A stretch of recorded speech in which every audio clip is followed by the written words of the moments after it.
Iran, actually coming from a land which most all this probably techniques of astrology has developed there. So today, actually, I've spoken from Iran Shah to you, and I'm really honored to actually talking with such an honorable guest here, Kenneth Miller, and the dearest Robert Kent. It's really great honor for me. Great opportunity for me. Thank you, sir. So let's see how it's actually pronounced. It's pronounced Firdar. There are lots of pronunciations: Firdar, Firdaria, Firdaria, and Firdar, Fardar, Fardariyat. Different sort of pronunciation we have of this word, and there is no actually clear meaning for this term yet. So for the first time, I'm going to actually define it. But before to define the term, I'm going to tell you two interesting stories actually I had with two actually Persian masters. Once I asked a master who lives in southern part of Iran. His name is Mr. Saberi, and he's quite perfect in ancient Persian astrology. He had a very excellent work on great conjunctions, and actually he cast all the Persian history by the great conjunctions. So I asked him what is Firdar, and he just told me one sentence. Actually, it was the key. He just said it's the order of exaltations. That's it. Then when I started to study about Firdar, I couldn't find anything about exaltation. And I actually forgot that Firdar at that time.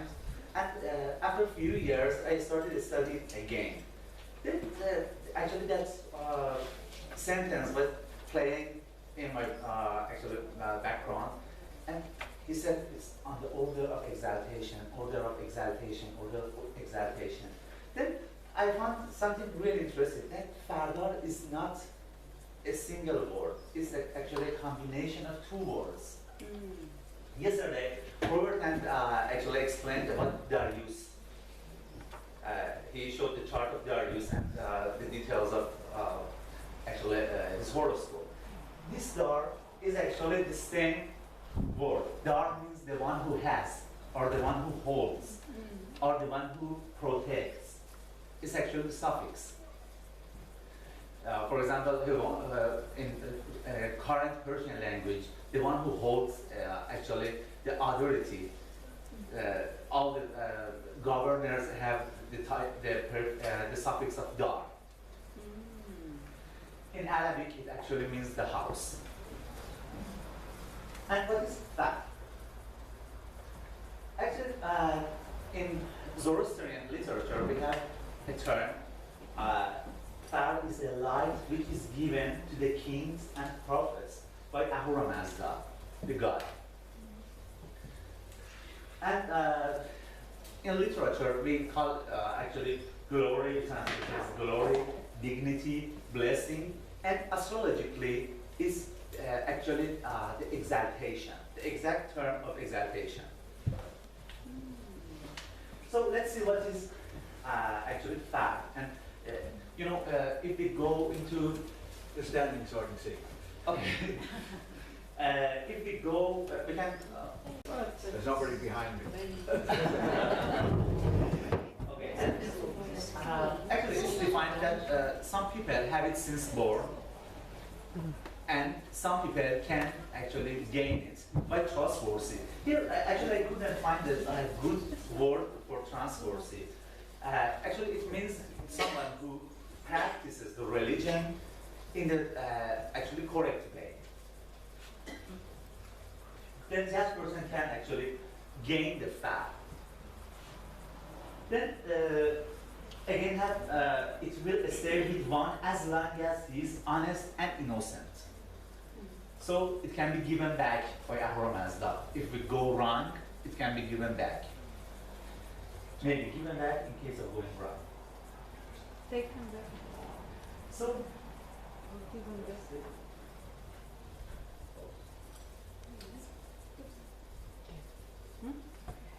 and yes, again we have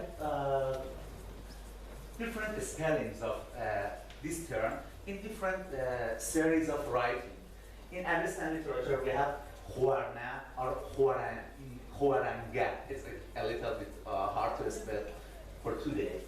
In ancient Persian texts, we have Farna, which na actually is spelled from here, Farna. And in Pahlavi language, Huara and Huarag. In Manichaean, we have Farrah or Farrah.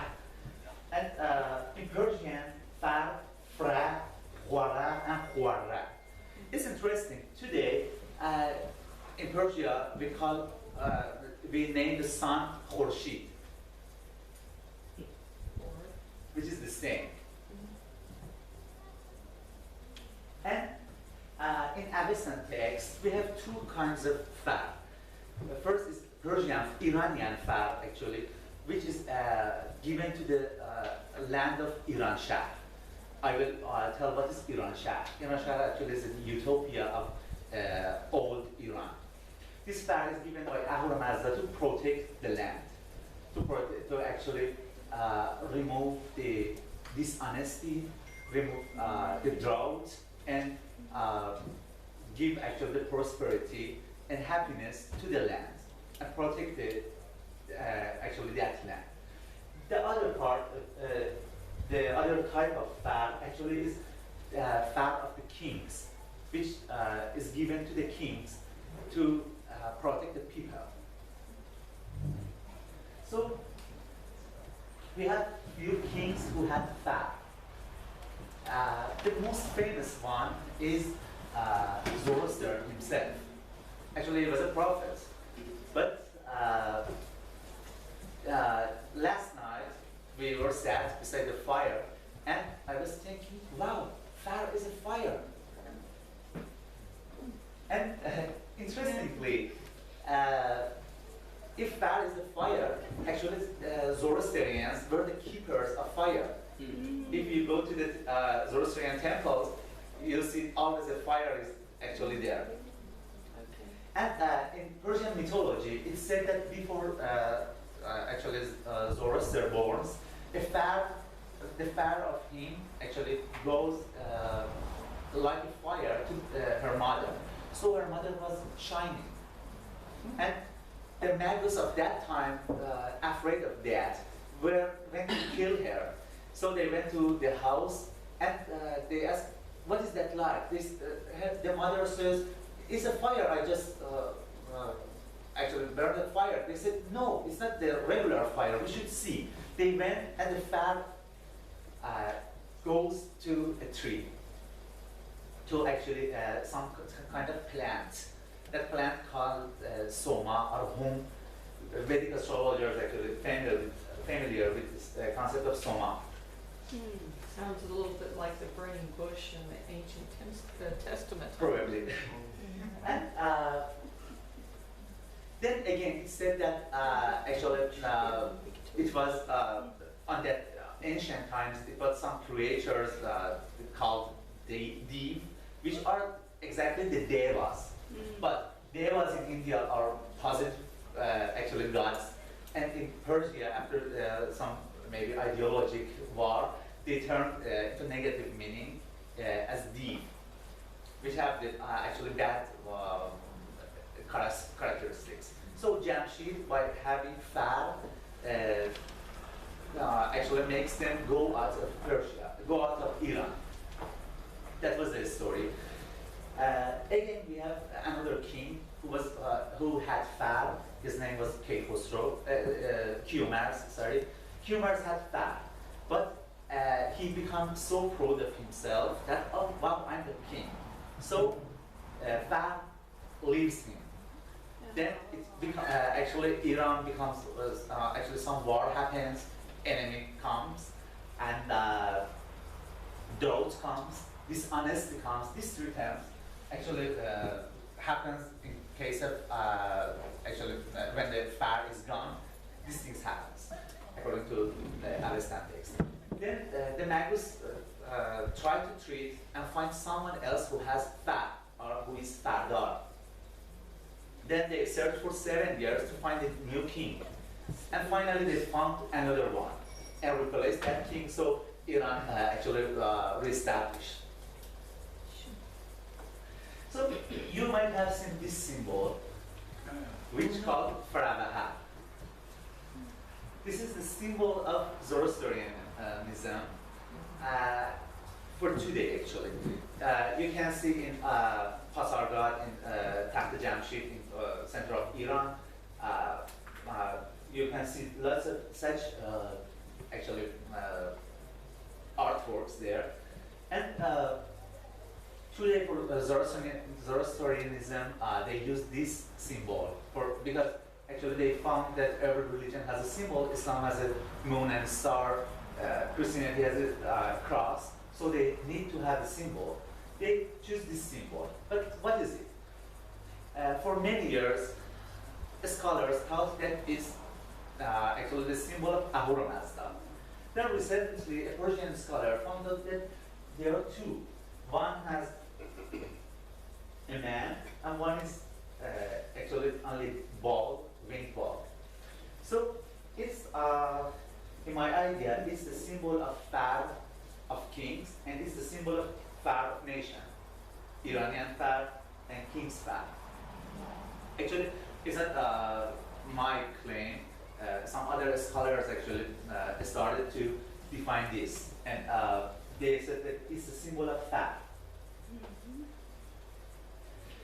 At the end of Sasanian era, so see, in the first part, in specifications of Far, I told that it's a light which is given by God. So it has a very, deeply spiritual meaning. So it means that if you try, you can reach the God. You can be you can actually follow the religion, and you can prosperous. But in the end of Sasanian era, they found out that actually it's not working. If I pray a lot, I cannot be prosperous. If I actually the religious activity cannot bring me prosperity. So they found it, okay, what I can do now? Nothing. It's a kind of actually determinism. So what can I do? Nothing. Then astrology tried to find a solution for these things, and magic as well. They tried to find, I have lots of interesting things about that magic. People, for example, found out that that king or that person has Far. How they could find, probably by astrology. And they tried to steal that Far from that person. It was, for example, king. He had Far, and his brother tried to steal that Far. How, I don't know. Then he actually escapes. They went after him. Then actually he asking every person about his address. Have you seen such a man? Everybody said, yes, we saw that man, and it was a ram walking behind him. So one of the people asked, what is that ram? The brother answered, it's my brother's Far, and it's trying to reach him. And we have a little time to catch him. Otherwise, if the Far reaches him, he will come back. And maybe this happens because that brother comes back and conquered and gain the government again. So at the end of actually Sasanian era, we can see that astrology as a is not only something related for the actually it's not only royal astrology, but people also and nobles also can use astrology. So this belief actually develops that we should find someone who has Far. They were looking for someone who has Far. So they developed something named Firdar to find that person. And we can see we have mundane Firdars as well, because they were expecting to find a solution for the government, for the nation, for the states. So simply Fard means dignity. So there is something I need to tell you. The term dignity is a very sensitive term in Persian language, as well as Arabic manuscripts. Sometimes they use dignity only for exaltations. Sometimes the dignity for a well-placed planet in every condition might be exalted, is on home, on house, or something. It really depends to that script. For example, in some script, they use house as sign. They write house, but they mean sign. Sometimes they write sign, but they mean house. It's really sensitive and depends to the text, to the time it's written, and many other things. And yes, it's in Persian literature that exactly translated to exaltation. Here is a horoscope of the world that everybody considers it as a maybe something nice. But if we see all the planets are in their exaltation places. Sun is in Aries, Moon is in Taurus, South Node in North Node, sorry, in Gemini, Jupiter in Cancer in Ascendant, and something really interesting. Back in a work named Bondahesh or Bundahis, it's written that Jupiter is placed in Azarag mansion of Moon. Azarag is Atar in Arabic and Pushayting in Vedic astrology. So it means that they knew about lunar mansions as well. Yeah. But there is no other text to actually have descriptions about lunar mansions on Zoroastrian astrology. But only in Mondahesh, the lunar mansions of ascendant mentioned. Then here again in Mondahesh, it's actually like a cricket game. It's a battlefield of Ahura Mazda, the god, and Ahriman, the demon. When Ahriman attacks, all the planets, actually this configuration happens, planets stay on the most exalted points or the place that they have the most fab to start the game. So it's a manifesto of utopia of Iran Shah. Here it also explains about the importance of exaltation. Why all planets are exaltation? Why they are not in their own house? That's the question. Here, I think it's actually an important and unattended terminology of exaltation. When we talk about Aries, if we read classics, it's written Aries is house of Mars, exaltation of Sun, debilitation of Saturn, and detriment of Venus. So when we talk about Aries, in case of analyzing Firdar, we usually look at Mars. When we have an Aries ascendant, we see what's your ascendant is Aries. So Aries, where's Mars? Nobody asks where's Sun. But actually, Sun is a planet exaltation of Aries. So I met a Persian magician. He was practicing planetary magic. And one day I asked him to tell me something. And he called me, today is the exaltation day of Venus. I said, no, Venus is in Capricorn now. He said, no, I didn't say when Venus is exalted. I said, it's the exaltation day of Venus. It means Sun is the exaltation degree of Venus. So the degree itself, the sign itself, has its own importance. Sasanian Empire, when Arabs conquered. Here is the current Iran, Pakistan, Turkey, and here Iraq and Turkey, Pakistan, and Afghanistan. Here, this area is the actually. Fertile Crescent, is that it? The Sorry? Fertile Crescent, where the rivers meet. The Fertile Crescent, where the rivers meet. The foundation of the Persian Empire. Tigers get traded. Yeah. And here's the Persian Gulf and Caspian Sea. See this area, actually, here is actually the border of Iran and Afghanistan, Balkh, which Abu Mashar, actually, the birthplace of Abu Mashar. And this area called Khorasan. Khor means the sun, Khora, Far, actually the sun. And Khorasan, Asan is ascend. The ascending place of the sun. So here was the main meridian of Persians. And this area was system birthplace of Zoroaster.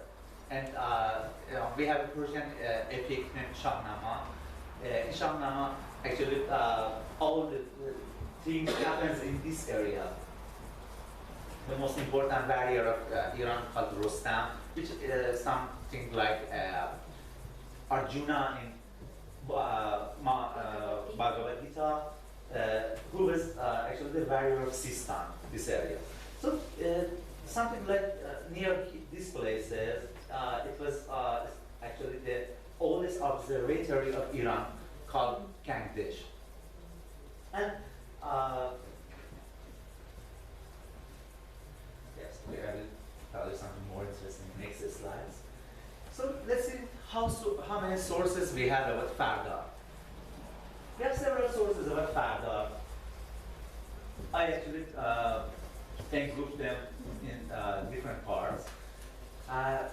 There are three: Abu Mashar, Damghani, and Shahmardan. These three actually give more credit to the period itself. They say we have Firdar of sun. Something happens in this Firdar. It's not important where is sun, check the Lord shapes and these things. These three actually mostly check check the period itself.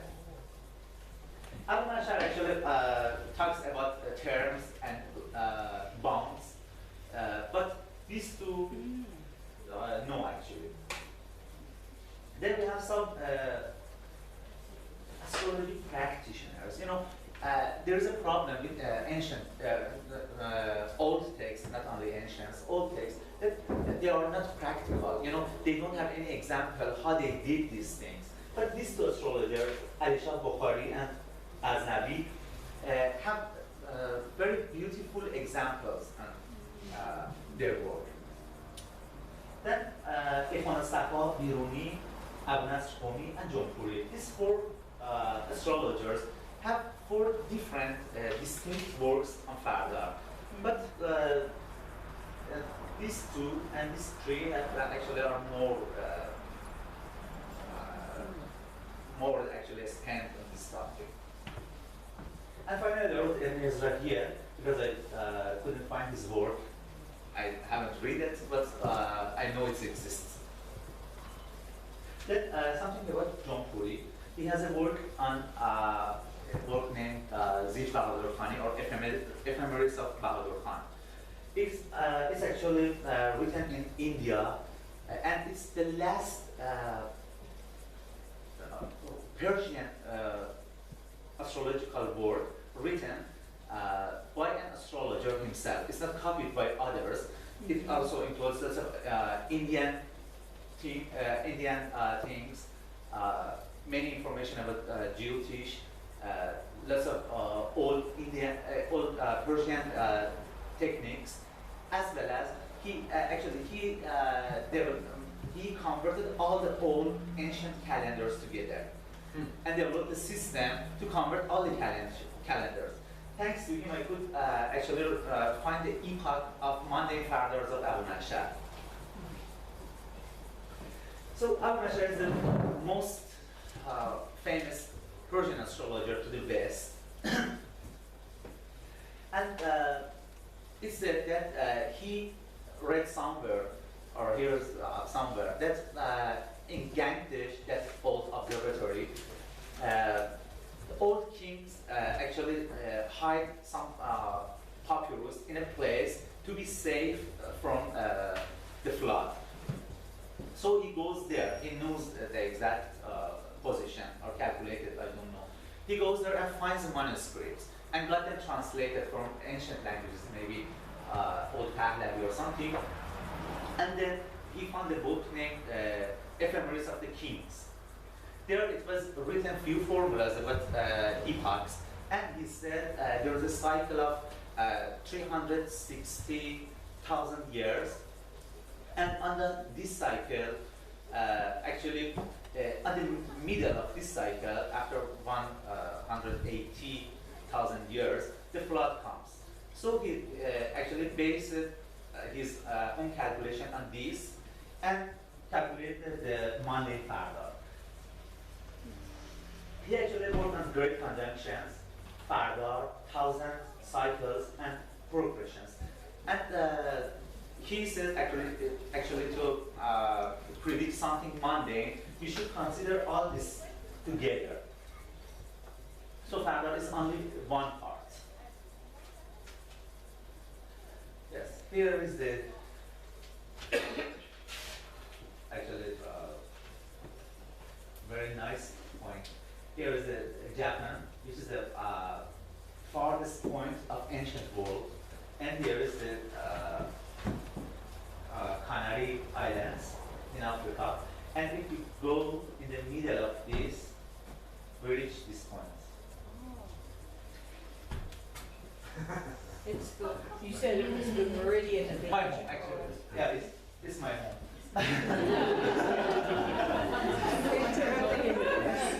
Yes, it's the center of the universe. And something interesting. We know that tropical horoscope of world has an ascendant. It was Cancer. So why Cancer? We don't know. But it's very subjective idea, and it needs lots of more investigations. But tropical Cancer is here right now. It's a tropical Cancer. So is it possible that before on something like 1,700 before Christ, it might be tropical Cancer, maybe progress from somewhere like here. Is it possible? You're talking about the distance of tropical Cancer from the equator? The obliquity Yes. of the ecliptic.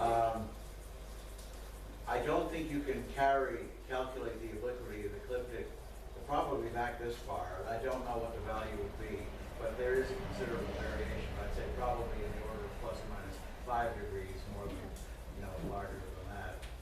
That's a ballpark estimate. Thank you. Very small. And it's, actually, it was a meridian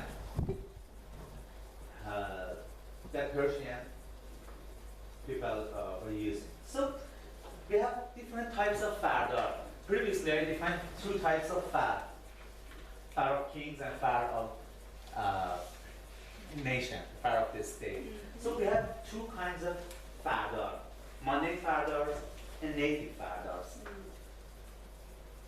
We have 4 mundane Firdars: greatest Firdar, great Firdar, middle Firdar, small Firdar, and several types of native Firdar. The first one is known to you all, most of you. But these 2 are less known. Before that, we have 2 orders for calculating Firdars. First order is Chaldean order. All you know first is Saturn, then Jupiter, Mars, Sun, Venus, Mercury, and Moon. But the next order is actually less known. It's order of exaltations. I mean, Sun is exalted on Aries, then Taurus, and Moon, then Gemini, and North Node, Cancer, and Jupiter, so on. And there is lots of interesting information which reveals us the order of nakshatras in Vedic astrology. So, greatest Firdar, the cycle is 30,240 years. every period is 360, and we have a sign and we have a planet. The first it starts from Aries and Saturn for 360 years, and then Taurus and Jupiter, Gemini and Mars, and it's cyclical. After 12 cycle, it starts Aries in Saturn, Taurus and Jupiter, and it repeats. We have middle Firdar, 675 years, and each period is 75 years. It's on order of exaltation: Sun, Moon, North Node, Jupiter, Mercury, Saturn, South Node, Mars, and Venus.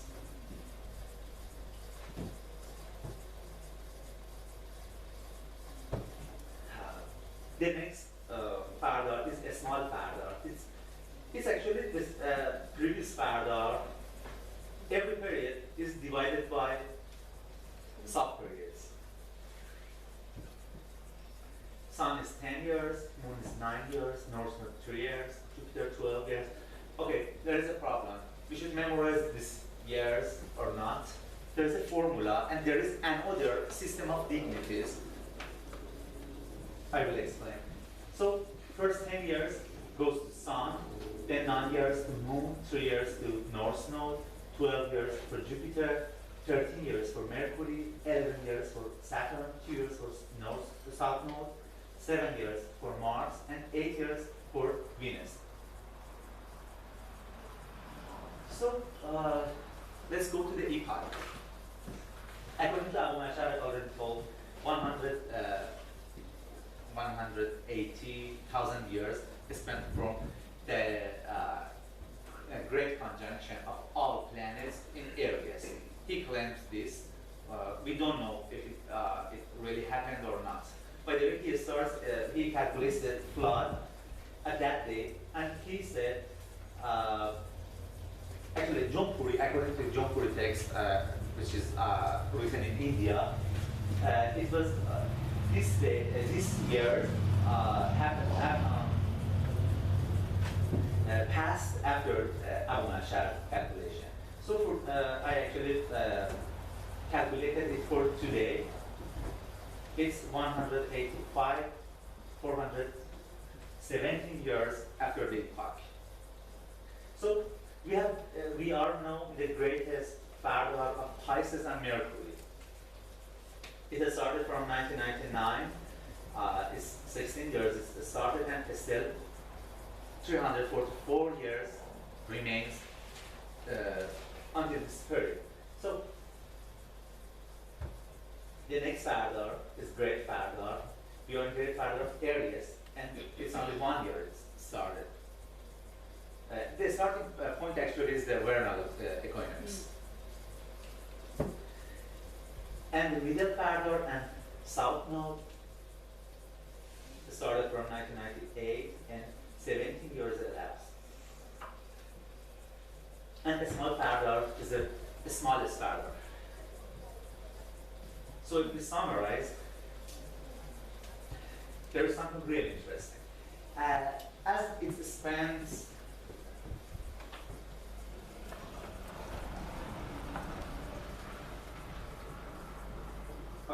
as it's spent 180,000 years, the great cycle of progress is on something like 6 degrees of Libra. So we can take it as ascendant. If you take it, actually the greatest solar progression as the ascendant, we have a Libra ascendant and greatest Firdar of Mercury and Pisces. Actually, I'm not deeply involved in money in astrology, but there are some little things worth to say. In 2002, I think the euro is established, and slowly by the same time, some economic disasters happened in the USA, and then actually it started from USA and the Greece and something. It was Mercury debilitated, And in 2040, it was Aries and rise of Isis. Then, at the morning, Robert Hand explained about the relation of Venus and Arabs. The small part of Venus just started in 2008, and it's 2008, and actually in 2008 or 2009 it was Arabic Spring. And again, if we have the Libra ascendant, Aries will be 7th house, 1st house, 7th house, and we have Mercury in Pisces. Mercury does not have any gender, as you said tomorrow, and we have same-sex marriage legalized in 2040. Does it make sense? So actually, it's very basic observations, and you can actually develop it more. So let's go to the native Firdar. We have 3 methods of native Firdar. I will explain one by one. The first one is most known method. Okay, for native Firdar, we need to check whether the person has a diurnal birth or nocturnal birth. If it's on daytime, we start from sun. Otherwise, it starts from moon. Then the order is on Chaldean order, and north node and south node will be at the end.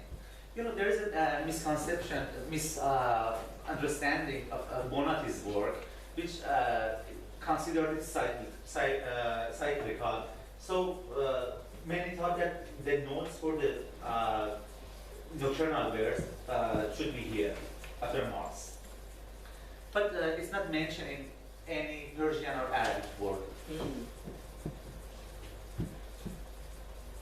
So you can find this table, all these tables actually on the internet, and I will give a PDF copy to Anna to put on the website. What's the second column? 10 years and 10 what? Cumulative. 10 sons. How old you'll be. Oh, how old you're going to be. Yeah, yes, the second was the age. Okay, let's see how these years actually associated. We have some 10 years, 8 years. Actually, I found a relation between the years. We have 10 years for sun and 9 years for moon. The greatest, actually, here is the order. Jupiter has the greatest benefit, has 12 years. Saturn has greatest malefic in the next order will be 11 years. Then they are luminaries. Greater luminary will be sun, 10 years. Lesser luminary will be moon. And then lesser benefic Venus, 8 years, and lesser malefic Mars, 7 years. Actually, it's something I understood from a work of Bukhari, Adishah Bukhari. He didn't explain it like this, but it's my subjective actually interpretation. I'm not sure whether it's the exact term they used or not. So I don't know what's the reason behind Mercury to have the longest period, and what about nodes? I don't know this part. But actually, whether it's actually what they taught or not is a good way to actually memorize the periods. And we also have partnerships. We have the main period of Sun divided by 7.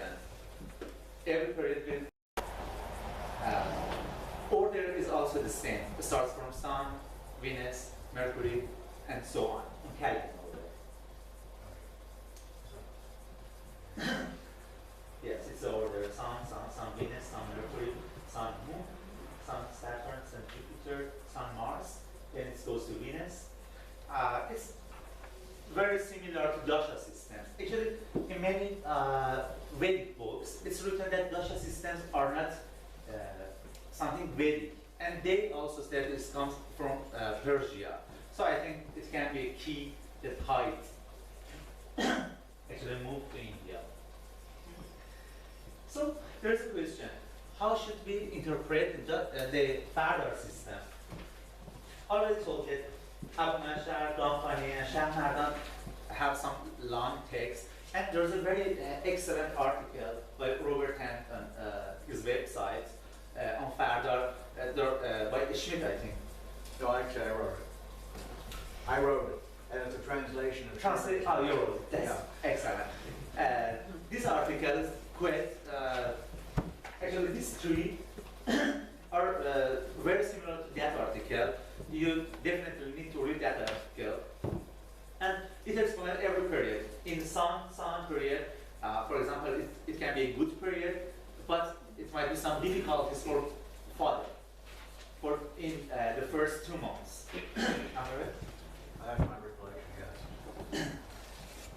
And but these two astrologers, Alisha Bukhari and Khazeni, wrote some examples that I translated that examples by one by one. Methodology of Khazeni. Partner of Jupiter and partnership of Mars, native attitudes will be inclined from honesty to dishonesty. Honesty of Jupiter and dishonesty of Mars. And his temperament changes from balance to hotness. Balance temperature, temperament of Jupiter and hotness of Mars. And his entertainments will be more Jewish-like than peacefulness. So, as in the Persian, according to the context, it's a text written in a Islamic era. So Muslims doesn't have a good view to Jewish. They thought they are drinking and they are. So Jewish means drunken or lazy or Womanizing, probably. womanizing. will be more appeal to be in company with military men rather than wise and religious men. So it moves from the quality of the major lord to the quality of the minor lord, which makes sense because the minor lord is the last partner. Exactly. Yeah, oh, that's beautiful. That is, that's a real breakthrough. Right there. Thank you. And so on. And check out, he also adds, Yeah. and check out the strength and weakness of Lord of Firdar and its partner on that time, transit, which is an important factor of being benefic and malefic. So it's necessary to check the transit of the Firdar Lord and his partner. There is something more important. We have something named Intahaat. Intahaat actually are in Tajik astrology, Tajika, they say Munta, which is the Arabic word of Muntaha. It's actually it's a progression of 1 sign a year, or more better, 13 signs a year. It goes 13 signs a year. So for the first year, it's the ascendant. For the next year, it will be the second house, and so on. And for the next month, it will be ascendant. For the next month, second month, it will be the second house. But it is 13 times a year. Yeah. And they also check that. We can summarize the methodology of Khazeni. We can say that Firdar period reveals the overall attitudes. Partner shows the secondary attitudes. The strength of Firdar Lord and partner Lord should be checked, and the same should be checked in transits. So according to that Intaha technique or Munta, if, for example, we have 1 year of Sun, Venus, Firdar, for example, we can check which month, first month, second, third, and which one more significant on that year. But we can find the exact months of that event. So, how much time do we have?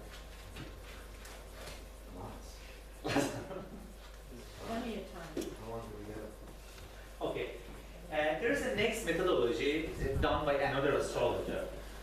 He gives a sample horoscope, but unfortunately, I had more than 20 copies of his work from different places, but no one had the actually drawn charts. So I could only rely on the few information he gave on his text. He said, he talks about a friend. He wrote, a friend of mine is a Libra, and Mercury is trine Saturn, and Mars is weak. Then he starts to interpret the whole Firdar of Mercury. When he became 19, Mercury Firdar started, and Mercury was well placed and lively, and in trine with Saturn. So he had the desire of travel and serve the father as well, because Saturn signifies father and happiness. Okay, Saturn, as we have a Libra ascendant, Saturn will be the fourth lord, which is the house of father, and as well as fifth lord, which is the house of happiness. So Mercury is a 9 and 12 lord, so he has a desire to travel.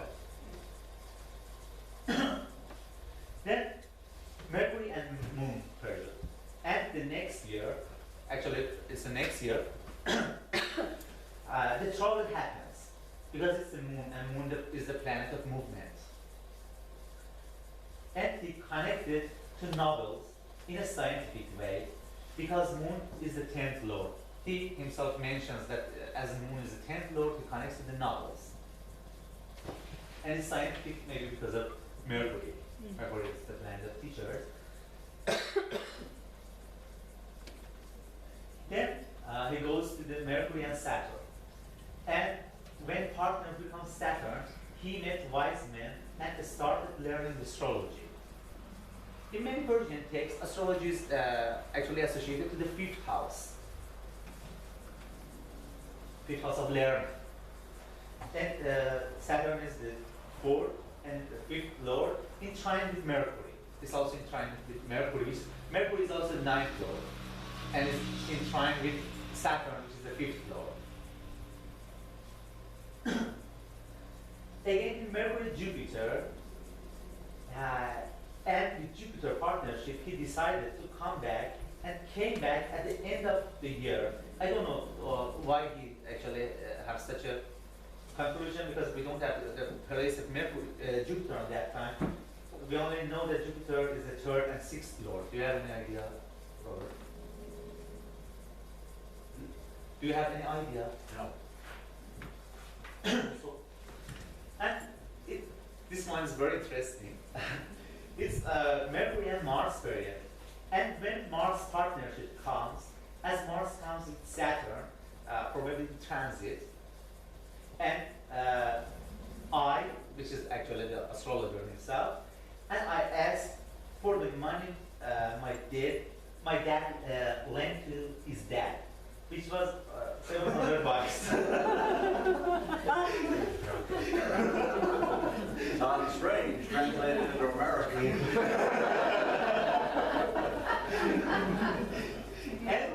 and he denied. The person denies that money. I complained to the judge, and as Mars was weak, they couldn't provide money and moved to the Khorasan broke. And so we know that Mars is the second lord, which deals with money. As we said, Mars was weak, whether in transit or birth chart. And there's something interesting here. Mars is the seventh lord. I read a book on Yogini Dashas in Vedic astrology by, I try to remember the writer's name.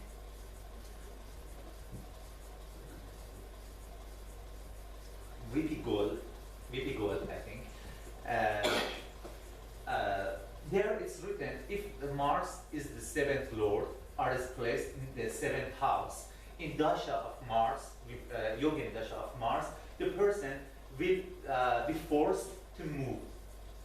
And in ladies' chart, if in this latest charts, if they have Mars in the seventh house or ruled seventh house ruled by Mars, in the dasha of Mars, they will move because of their rasta. So the same happens here, and they move to Khorasan, the ascending of Sun. Is it possible that Mars is the lord of the seventh, that he went and literally complained to the judge, so that is an open enemy, and that's an indication of a lawsuit? Which is Perfect. the seventh. And what is it? Yes. So in Mars partnership, Mars was with Saturn for that's okay. Then it's Mercury and Sun period. And when Sun becomes partner, he became more close to rulers. It's Sun, and Sun is actually rules the 11th house.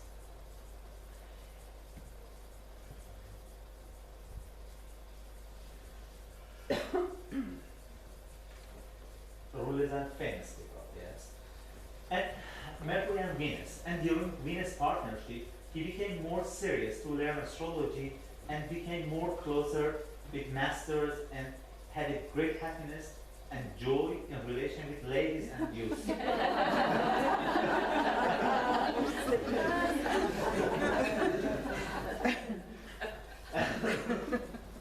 So, as a conclusion, we can say he takes the signs ruled by Firdar, Lord, and partner should be considered. The aspects of Firdar, Lord, and partner, as he said, Mercury was in trine with Saturn. And again, natural significations of the planets also considered in case of Sun and Venus. So, there is another technique which is not mentioned.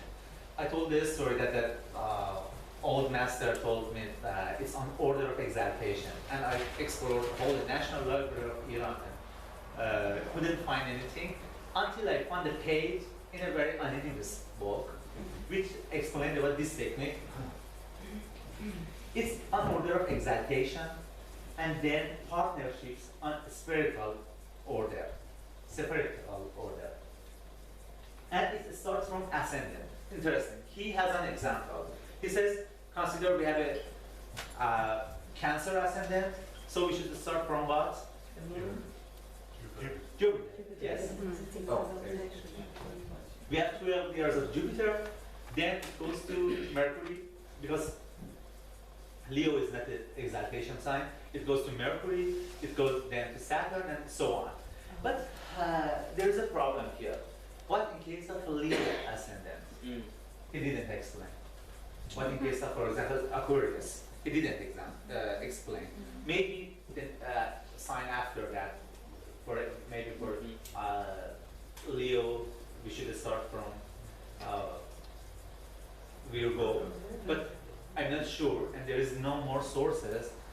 And this technique is also, I never had practiced this technique, so I don't know if it works or not. But actually we have only hex. So it's the order Aries and Sun, Taurus and Moon, Gemini and North Node, Cancer and Jupiter, probably Leo and Virgo, should be Mercury, Libra, Saturn, again Scorpion, Sagittarius, because the Scorpion is not the exaltation sign, and South Node, and Aquarius and Pisces for Venus.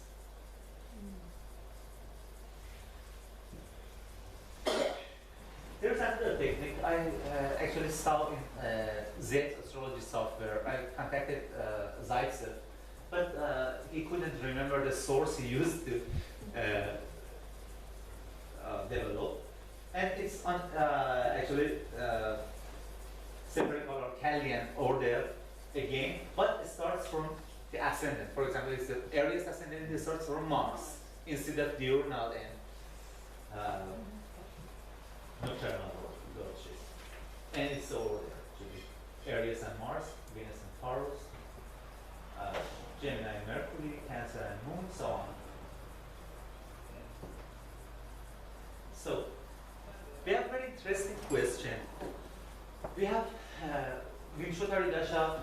Every Vedic astrologer practices Vimshottari Dasha, and if we ask where it comes from, nobody knows. Why Ashwini Nakshatra, the first Nakshatra, actually lorded by Ketu, nobody knows. And some actually theories are available because these are, for example, because of some transits or something, but they were not actually satisfying. First, we have a verse of Bhagavad Gita. Whatsoever a great man does, the same is done by others as well. Whatever stands, he sets. Whatever standards he sets, the others follow. Actually, Case Tarak mentions this verse when he defines Panchamaha Yuga, 5 combination of great men. So, Panchamaha Yuga is a combination in Vedic astrology. If any of 5 planets are in the 10th house, or in the Kendra house, angular houses, exalted, or on their own house, or in Mula Trikona sign, this Yuga can be found. And it gives lots of the full signification of that planet to the person. They call Panchamaha 5 great personalities. So it actually reminds me 5 types of Far mentioned in Shahnamah, the Persian epic. They have Far of warriors, Far of teachers, Far of Mubats or Magus, Far of art, and Far of one more. Far of wise men. These are 5 find that Far in Persian literature. That way it makes sense. Baby Bahari says if a large number of planets are in exaltation, Mula Trikona, their own sign, the incarnating soul is considered more major. So they have some text, if you have 3 planets, you can become a king. You have 4 planets, even you are in exaltation. So if you have 4 planets exalted, you can become more than a king. If you have 7 planets exalted, you will never die. And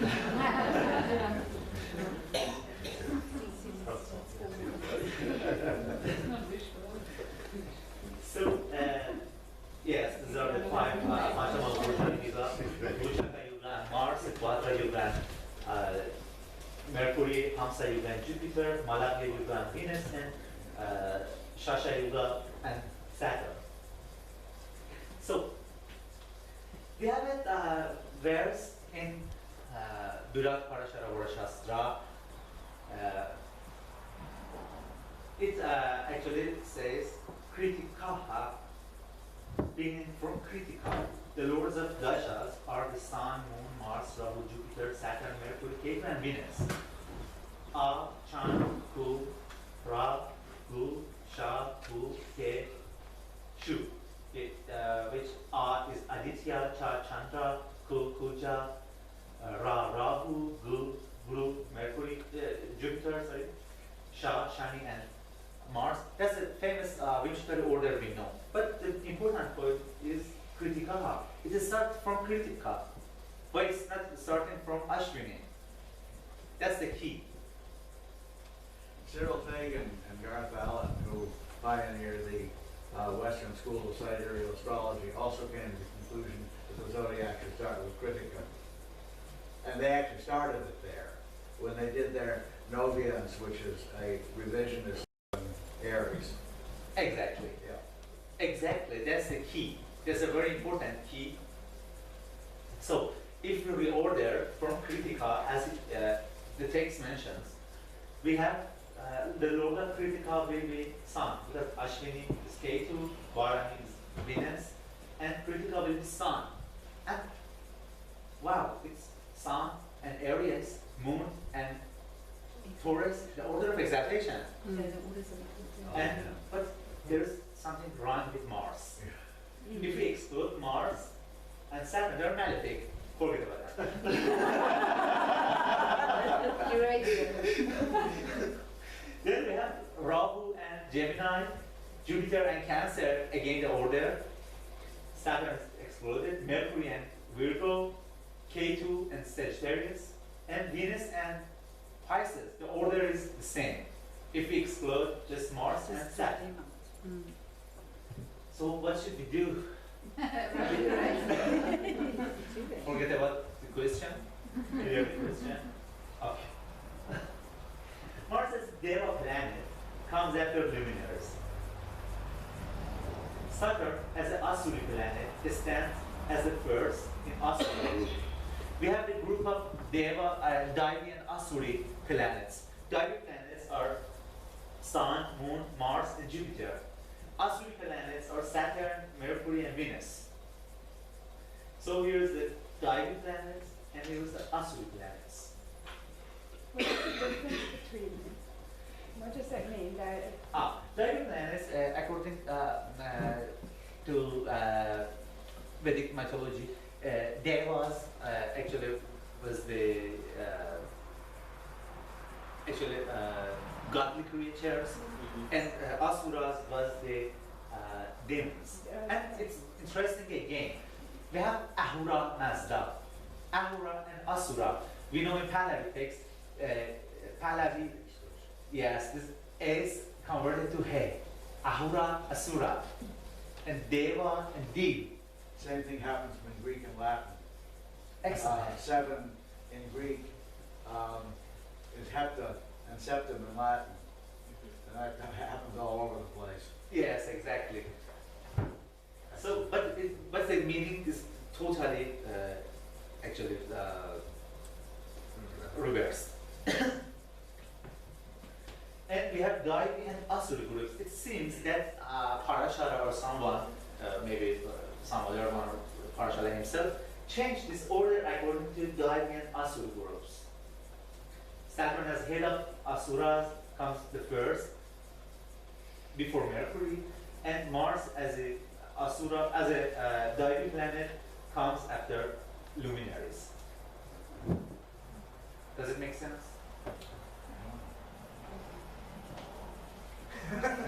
He's looking for your blessing. Back up the slide. Stand up here. Back up the slide. Okay. Mars is misplaced and Saturn is misplaced. Now go to the next slide. Next Go slide. forward. Next slide. Forward. Aren't they in the same place? I'm not just looking. Well, they're in the same place, but what he's saying is, he's saying the Deva order and the Asura order makes more sense. 'Cause Oh, that okay. would Rather be than Asura pure friends. activation order. Yeah. Got it. Okay. Tonight I Yeah. have something else to show you. Oh, Another. sure.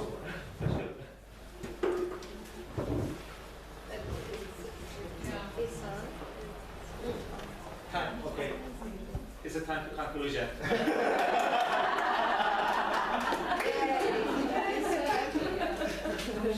So, actually, when I found these things, I didn't know, before that I didn't know anything about these things. But no, we know a lot. We know about fire, we know it's something related to Zoroastrianism. We know that it connects to a very deeply doctrine of astrology. We know it's actually moved into Western astrology as well as Hindu astrology. We know that Firdar can be called as mother of dasha systems. And no, we have lots of new information and a new horizon to discover many more things on Persian astrology. I hope it happens. And thank you, and may you always be Firdar.